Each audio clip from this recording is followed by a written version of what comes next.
Welcome to Egypt. I'm Khaled, and I'm completely ready to take you on the most amazing journey you can imagine. Are you ready? Let's go.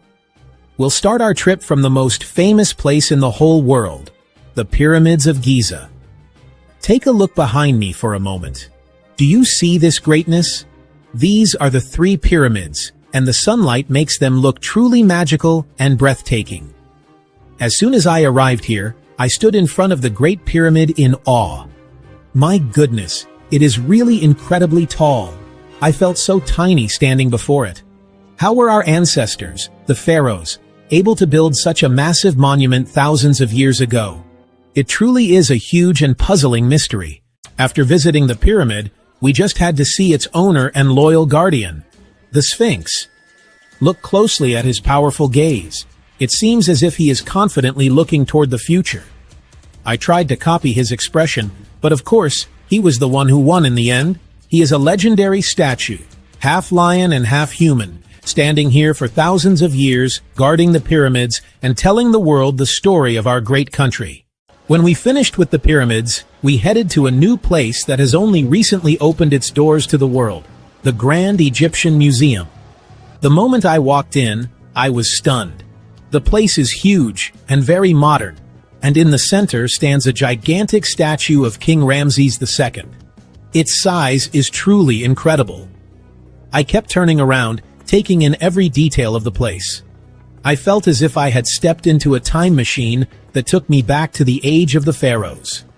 Every piece here tells a story, and every statue has its own unique presence.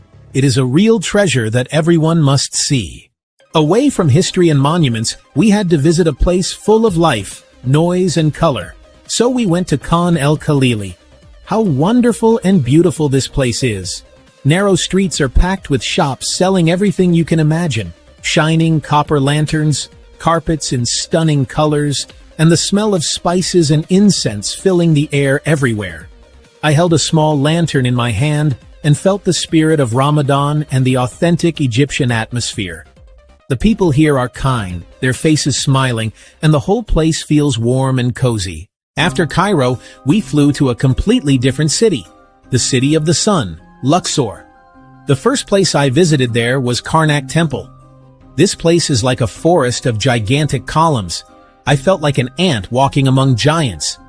I kept running, hiding behind the columns, and playing. I stared at the carvings and hieroglyphic writings on them, unable to believe their beauty and precision, especially as the sunlight slipped between the columns to create a breathtaking scene. On the next morning in Luxor, we woke up very early to go on a crazy adventure. We rode a hot air balloon. We rose high up into the sky at sunrise, and the view from above was like a dream. We saw the Nile sparkling below, the green fields, and the temples in the distance. The feeling of flying in the air while the breeze touches your face is indescribable. It was the best adventure of the whole trip. After Luxor, we continued our journey south to the most beautiful and calm city in Egypt, Aswan. The best thing to do there is to take a Nile cruise at sunset on a small boat called a felucca. I sat on the edge of the boat and stretched out my hand to touch the waters of the Nile. The water was calm, and the air was filled with peace and a sense of inner comfort. The colors of the sky shifted between orange, red, and purple in a scene that captures the heart. Aswan truly is a little piece of paradise. Before leaving the south, we had to visit another wonder of the pharaohs, the Temple of Abu Simbel. To reach it, we traveled deep into the desert. As soon as I saw the 4 gigantic statues of King Ramses II at the entrance of the temple, I stood there in disbelief at the greatness of the sight. Statues carved right into the mountain. Out of deep respect and awe for the place, I stood and gave a playful military salute to the statues because I just had to show how amazed I was. We ended our journey in a city by the sea, the bride of the Mediterranean, Alexandria. We stood at the historic citadel of Kite Bay, with the sea behind me, its waves crashing against the rocks and seagulls flying all around us.